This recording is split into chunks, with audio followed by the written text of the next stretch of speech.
Poder Judicial, en su más amplia dimensión, es una demanda impostergable de la sociedad en su conjunto. Quisiera que en mis críticas al sistema judicial nadie vea rencor ni voluntad de favorecer a alguien. Hablo como lo que soy, un hombre que se ha criado en el mundo del derecho, que enseña en la universidad a respetar la institucionalidad de la República y la vigencia de los valores democráticos. Yo anuncié mi convicción de la necesidad de cambiar el funcionamiento del sistema judicial el mismo día en que asumí mi cargo.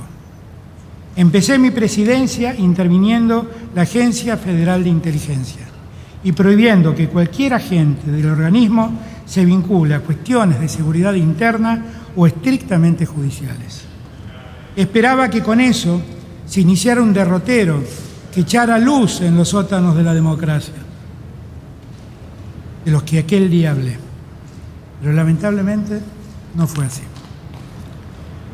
El Poder Judicial de la Nación está en crisis. Es el único poder que parece vivir en las márgenes del sistema republicano. Sus miembros, jueces, fiscales, defensores y demás funcionarios, disfrutan de privilegios de los que no gozan ningún miembro de la sociedad. Ningún magistrado ni funcionario judicial paga hoy el impuesto a las ganancias, que sí tributan millones de trabajadores y funcionarios del sector público y privado.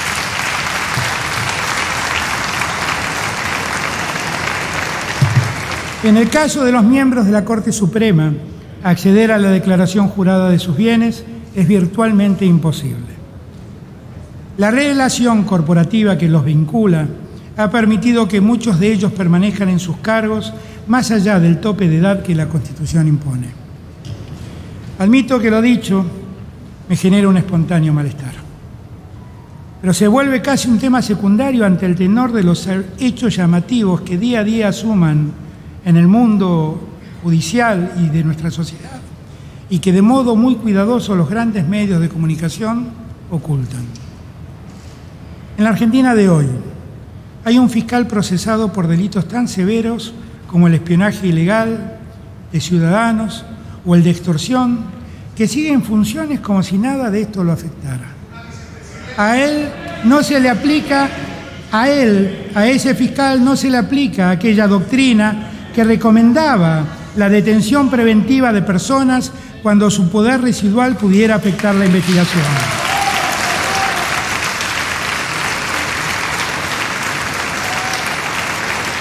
Repito, a él no se le aplica aquella doctrina que recomendaba la detención preventiva de personas cuando su poder residual pudiera afectar la investigación. Es cierto, su poder no es residual, está vigente.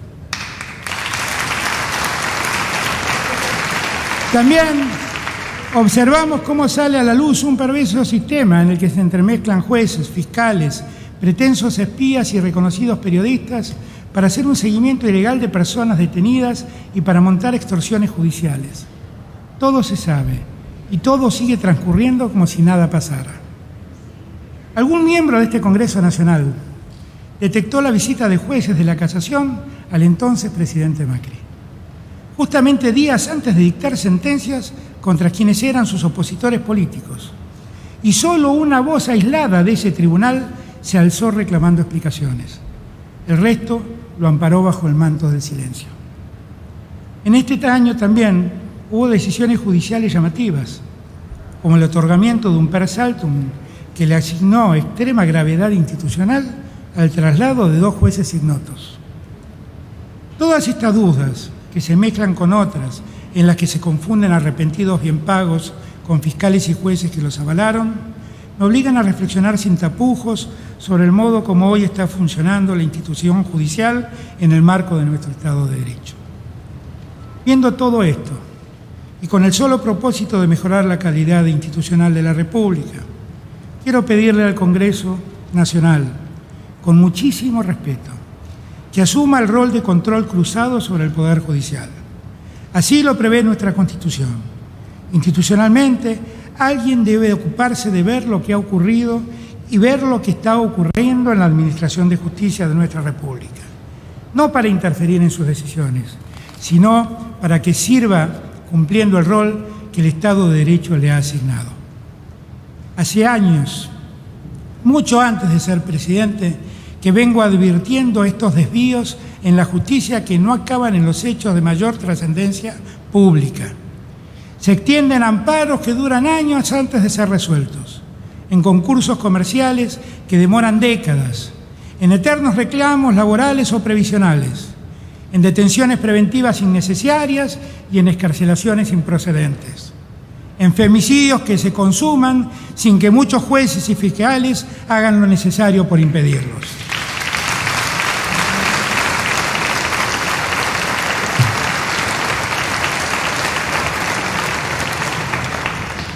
Vivimos tiempos de judicialización de la política y de politización de la justicia, que terminan dañando la democracia y a la confianza ciudadana, porque todo se trastoca. Asistimos a condenas mediáticas instantáneas, sin posibilidades serias de revisión. Sufrimos la discrecionalidad de los jueces, expresada en demoras inadmisibles de procesos judiciales que afianzan el clima de impunidad. Padecemos la manipulación de decisiones jurisdiccionales en función de intereses económicos o partidarios que conducen a medir los hechos con distintas varas. Con el propósito de comenzar a revertir esta situación, elevé hace un año un proyecto de ley que reformula el funcionamiento del Fuero Federal. La medida obtuvo media sanción por parte del Senado. Aspiro a que la honorable Cámara de Diputados aborde el tema, lo debata, lo corrija si es necesario y lo apruebe. Con eso estaríamos dando un primer paso en favor de mejorar la administración de justicia.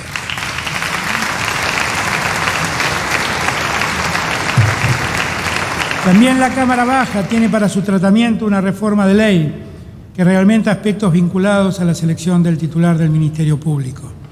Sería muy importante que ese proyecto se trate para regularizar de una vez por todas ese organismo que la Constitución instituye.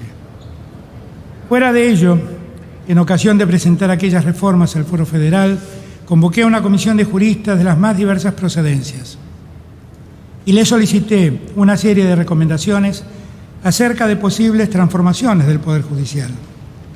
Recibí un informe extenso y diverso, con múltiples análisis y aportes más que constructivos. A los miembros de esa comisión quiero darles mi agradecimiento públicamente. De todas esas propuestas, quiero expresarles hoy que en el curso de este año legislativo propondré algunos proyectos que emanan de ese magnífico aporte. El primero de ellos tiene que ver con el funcionamiento del recurso extraordinario ante la Corte Suprema de Justicia de la Nación. Propondremos reformas a efectos de establecer la exacta competencia del máximo tribunal consistente en la revisión de la constitucionalidad de las normas aplicadas en sentencias. Propiciaremos también que las cuestiones vinculadas a lo que jurisprudencialmente se ha denominado arbitrariedad sean exactamente definidas para acabar con la discrecionalidad que hoy se observa. Con el mismo fin, elevaremos un proyecto de ley que reglamente adecuadamente el artículo 280 del Código de Procedimiento Civil y Comercial. En segundo término, enviaré a este cuerpo legislativo un proyecto de ley que reformule el funcionamiento del Consejo de la Magistratura, como órgano constitucional que debe optimizar todo el proceso de selección y capacitación de los jueces en la Argentina. Este es un reclamo que la Corte Suprema de Justicia viene sosteniendo hace años. Debemos despolitizar ese ámbito para que los mejores y más capaces magistrados lleguen a ocupar sus funciones sin condicionamientos, sin favores que devolver y sin la contaminación de los poderes corporativos. Quiero anunciarles también que consultaré con los señores gobernadores de nuestras queridas provincias, en aplicación del artículo 125 de la Constitución Nacional, nuestra idea de promover la creación de un Tribunal Federal de Garantías que tendrá competencia exclusivamente en cuestiones de arbitrariedad y al que se podrá llegar por vía del recurso extraordinario. De ese modo, la Corte Suprema de Justicia de la Nación podría circunscribir su competencia a aquella temática que la Constitución Nacional expresamente le ha dado. Finalmente, propiciaremos el establecimiento del juicio por jurados para la sanción de aquellos delitos graves que se cometan en el ámbito federal. Estaremos cumpliendo así con una cláusula de la Constitución Nacional de 1853 que nunca se hizo operativa a nivel federal. De lograr avanzar con esa idea, será el pueblo, constituido en jurado popular, quien con todas las garantías constitucionales podrá dictar sus veredictos de inocencia o culpabilidad ante las conductas criminales que se sometan a su consideración.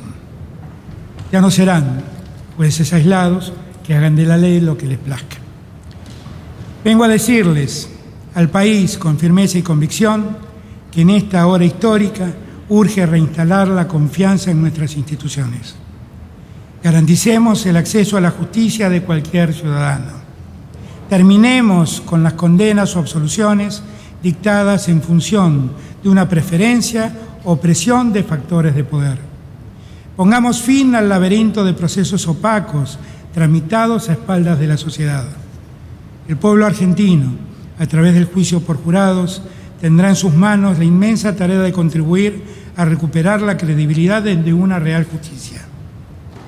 Toda reforma en este ámbito en la Argentina debe verificarse a través del pleno respeto de los derechos humanos, como pilar central de nuestra identidad como nación. En 2020 recuperamos el rol del Estado en las políticas